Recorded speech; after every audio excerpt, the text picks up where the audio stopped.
They say a picture is worth 1,000 words, but this one was worth millions of clicks, billions of views, and then total chaos. One single image appeared online, and within minutes, websites froze, servers melted, and the entire internet buckled under the weight of it. Some say it was beauty. Others say it was horror. But no one can agree on what they actually saw. And here's the strangest part. The original file has vanished, replaced by countless copies, none exactly the same. So, if you found a photo so powerful it could crash the internet, would you share it or delete it forever? It started as a quiet Tuesday afternoon. No breaking news, no celebrity scandal, no political drama dominating the headlines. The internet was humming along in its usual chaotic rhythm. Memes on Reddit, debates on Twitter, selfies on Instagram. And then it happened at exactly 3:14 p.m. UTC. A single post appeared on an obscure photography forum called Pixel Vault. The username was Shutter_0, an account with no history, no profile picture, and no posts before this one. The title was simply, "For Those Who Still See."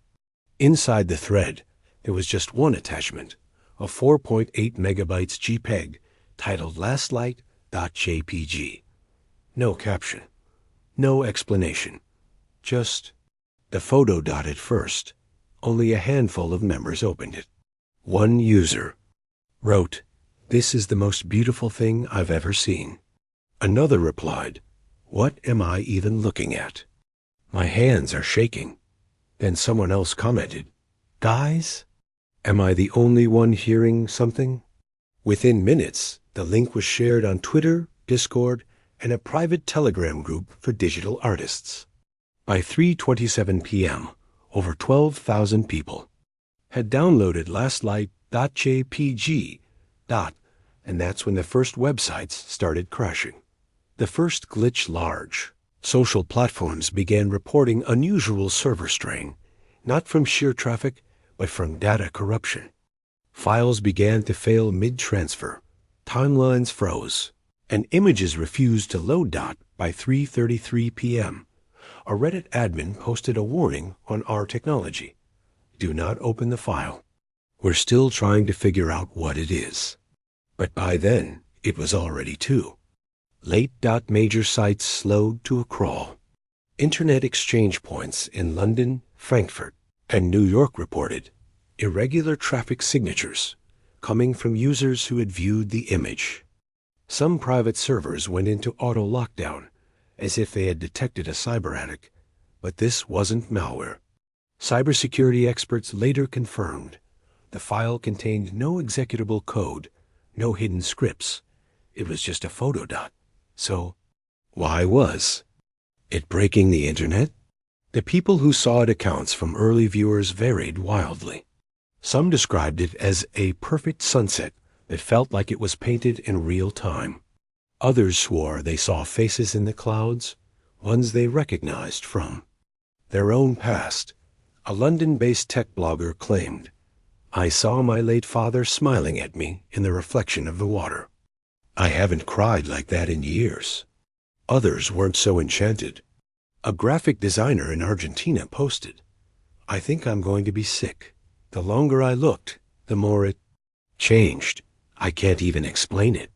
One chilling detail kept popping up. Many viewers reported hearing faint whispers while looking at the photo, even though the image had no audio track. The spread by 3:45 p.m., the file was circulating on every major platform. Instagram influencers posted filtered versions. Twitter users created memes. And somewhere in that frenzy, the original upload on Pixel Vault disappeared. The forum admin later admitted he didn't delete it. The file simply vanished from there. Servers replaced by an error message that read, "Light cannot be stored." Attempts to re-upload the original failed every time. The only versions that remained were the ones people had saved locally, and even those began to show small differences. Colors shifted, Shapes changed. Details appeared or disappeared, depending on who was looking. The chaos escalated. By 4:02 p.m., Google Images temporarily went offline.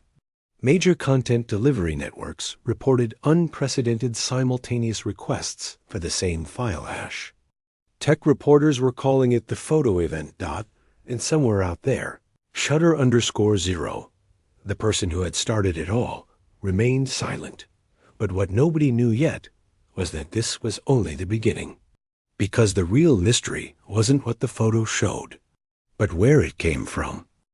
The morning after the upload, news outlets had already picked up the story. Headlines screamed, "The image freezing the web. A photo that changes when you look at it. Experts say it shouldn't be possible." On TV, sleek-haired. Anchors tried to keep their cool while the background screens flickered between blurry, pixelated attempts at showing the picture. Networks had been told, unofficially, not to display it in full resolution. And the hunt for Shutter_0 was on. The First Lead's Pixel Vault's user database showed a single IP address linked to the account, one that traced back to a co-working space in Reykjavik, Iceland. The building's CCTV cameras were reviewed, but at the exact time the account was created, there was a 10-second blackout in the video feed. 10 seconds. Long enough for someone to log in, upload a photo, and vanish. Investigators also found that the account had been created 3 days before the upload, with no activity in between. The username Shutter_0 wasn't connected to any other known social media, email, or photography portfolio. It was as if this person appeared out of thin air, the copy that shouldn't exist. A team of computer scientists in Singapore claimed they had reconstructed the original lastlight.jpg from corrupted fragments circulating online. But when they ran a basic metadata check, something bizarre appeared. The file's date created field was listed as December 12, 1943. Obviously impossible. Digital photography didn't exist back then. But the anomaly didn't end there. The camera model tag contained only a single word, Eidolon, no brand. No lens data. No shutter speed or ISO. Just that name. The Witness One break came when a travel blogger named Layla Ward came forward. She insisted she had seen the photo in real life, not online. But years earlier, I was in Patagonia in 2016, she told an online radio host. It was dawn. The light was weird. Too gold. Too perfect. I took a shot with my Canon. But when I looked at the preview, my picture wasn't what I saw. And behind the horizon, I swear there was a figure standing in the water. The exact same silhouette that's in lastlight.jpg. Her original photo was still on an old memory card. She shared it. And sure enough, the shape in the distance was identical. But in her version, the colors were dull, the clouds ordinary. It was as if the Last Light version had been completed. The government interest by day 3, the internet slowdown had subsided, but not entirely. Certain networks in Europe and Asia still refused to transmit the file. Unconfirmed leaks suggested that at least 2 national cybersecurity agencies had classified it as a level 3 cognitive hazard, meaning it could cause psychological effects in those who viewed it for prolonged periods. Meanwhile, conspiracy forums were on fire. Theories ranged from "it's an alien signal" to "time travelers sent it back" to "it's a neural virus that rewrites your memory." But buried among the wild speculation was one comment that stood out, posted anonymously. "Stop looking for the photographer. He didn't take the picture. He found it." The second upload, then came the second shock. At 11:47 p.m. on Friday, a new post appeared on Pixel Vault from the same Shutter_0 account. The title was simply, "For Those Who Still Remember." And attached was another image, dawnveil.jpg. The resolution was higher. the colors deeper, the horizon stranger. Those who opened it said the whispers were louder this time. Some claimed the figure in the water had moved closer, and once again, within minutes, the original vanished from the server without explanation. The hunt was no longer about what the photo showed. It was about how it existed and why someone was releasing them one by one. It was a graduate student named Arun Batra who noticed it first. While most of the world was panicking over the fact that dawnveil.jpg seemed even stranger than the first, Arun was comparing the two images pixel by pixel. His conclusion was simple and chilling. They were not two separate photos. When overlaid, the images matched perfectly, except for a narrow vertical strip of pixels, about 12 centimeters wide in real-world scale, that had changed. In lastlight.jpg, this strip showed a piece of open water. In dawnveil.jpg, that same area was obscured by something dark and shaped like part of a human shoulder, not the moving figure. If you placed the two photos in sequence, it was as if the figure in the water had taken a single step toward the camera. But here's the thing. Neither picture was taken from a slightly different position. The camera angle, horizon line, and lighting were identical. This wasn't like a burst shot. This was as though the same instant in time had been rewritten. Some viewers swore the ripples in the water had changed too, flowing outward from where the figure stood. Others noticed faint distortions in the sky, almost like faint letters. But in no language they recognized the hidden coordinates a data analyst from Warsaw fed both images into a custom script that converted pixel color values into alphanumeric sequences. The results produced a long string of characters, random at first glance, until you grouped them into pairs. What emerged was a set of GPS coordinates. In the middle of the South Pacific, the exact location? A region known for phantom islands, places that appear on old maps, but not on modern charts. When satellite imagery of the location was checked, something odd happened. The area appeared blurred, as if obscured on purpose, but not the usual government blur. This was irregular, like the distortion you get when an image file is corrupted. A message no one could agree on forum threads exploded. Amateur codebreakers, linguists, and even some retired cryptographers got involved. One group claimed the distortions in the clouds spelled out a word, Eidolon, the same name found in the photo's METATA tot. Another insisted it wasn't a word at all, but a date, possibly in the format DDMMYYY. But the year section kept changing depending on the color calibration of your screen.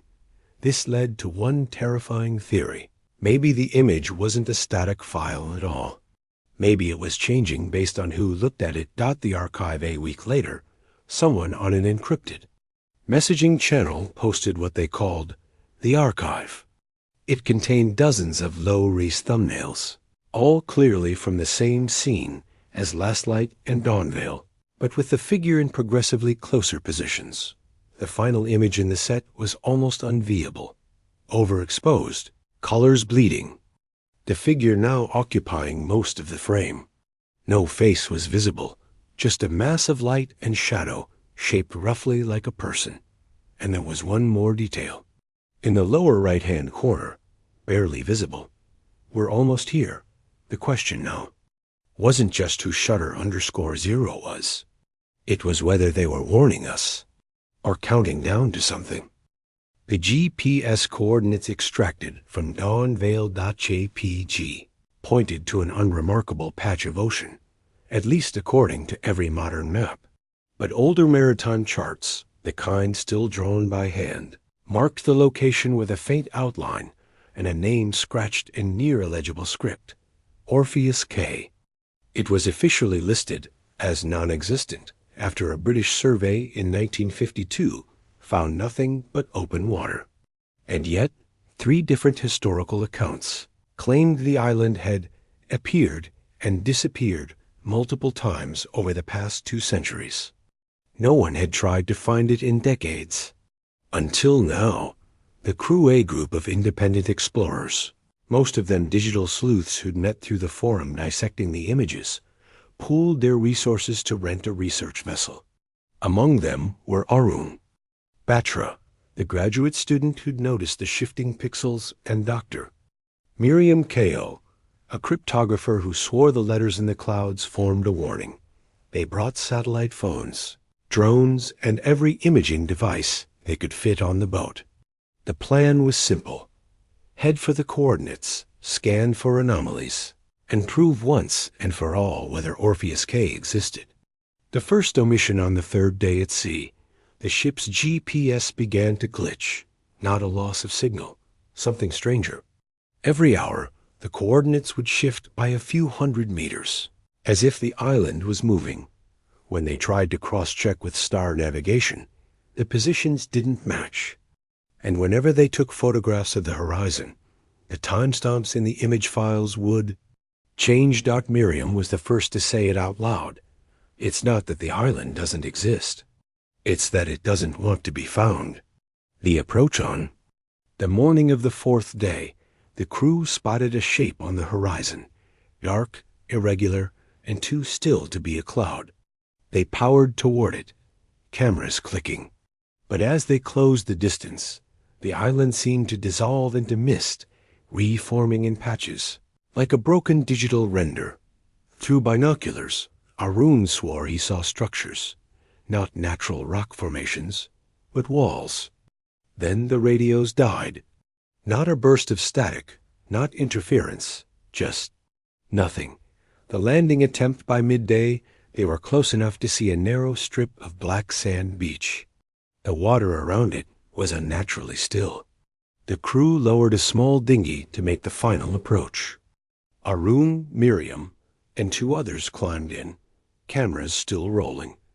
But just 50 meters from shore, the boat's engine cut out. The air temperature dropped sharply, and the sunlight took on a strange, coppery hue. That's when Miriam noticed something. The black sand wasn't shifting like normal beach sediment. It was breathing, rising, and falling in a slow, rhythmic pulse. The final transmission, the last video feed the main vessel received from the dinghy, was brief.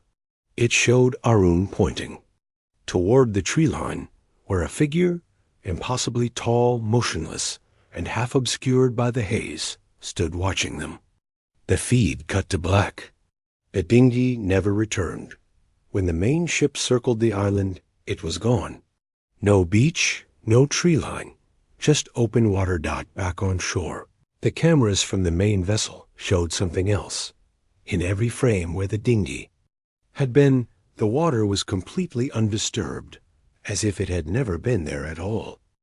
3 months after the expedition to Orpheus K vanished, a fishing trawler spotted a lone inflatable raft drifting 60 miles off the coast of Fiji.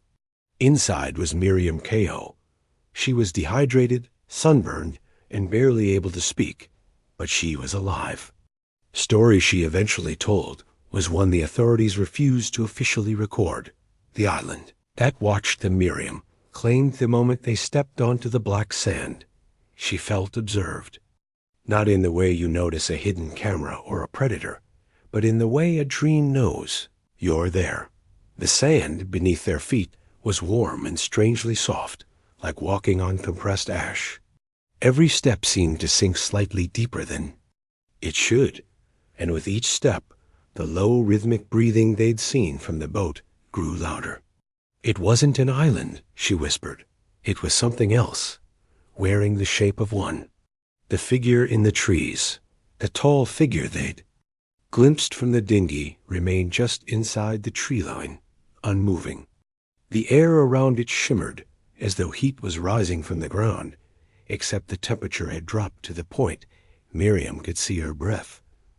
When Arun called out to it, the figure tilted its head, the movement unervingly slow. The next moment, Arun was gone.